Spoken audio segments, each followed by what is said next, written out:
We've all heard the phrase FOMO, the fear of missing out. But have you ever heard of JOMO?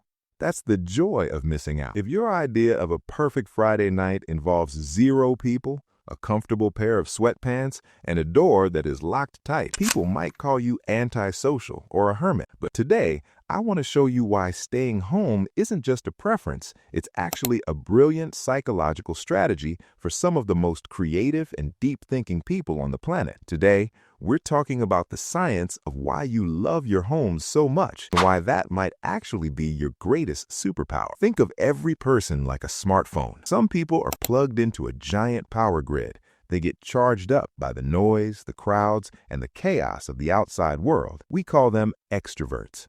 But for us, we're like a high-performance battery that drains fast in public. When you're out, your brain is working overtime. You're scanning faces, tracking conversations, and managing your social mask. In psychology, this is called social stimulation overload. For a homebody, home isn't just a building. It's a controlled environment. Inside your four walls, you control the lighting, the temperature, and the noise level. This allows your nervous system to finally stop scanning for threats and start doing something much more important: processing. There's a concept in sociology called the third place.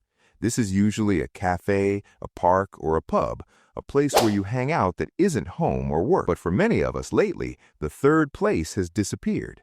Everything outside has become expensive, loud, and honestly, kind of exhausting. Psychologists have found that homebodies often have a very high level of self-sovereignty. This means you don't need a crowd to tell you who you are.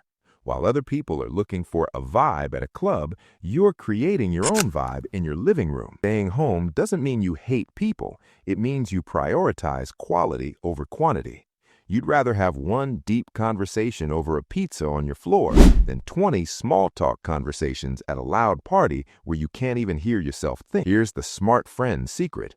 Some of the greatest ideas in history were born in the freeze of a quiet room. When you stay home, your brain enters what's called the default mode network. This is a special state where your brain starts connecting dots that it couldn't see when you were busy being social. This is why you suddenly get a brilliant idea for a project or a solution to a problem while you're just staring at your ceiling. Your home is a sanctuary for thought. By staying home, you are literally giving your brain the blank canvas it needs to be creative. You aren't missing out on life. You're deep diving into your life. Now, a little bit of best friend honesty here.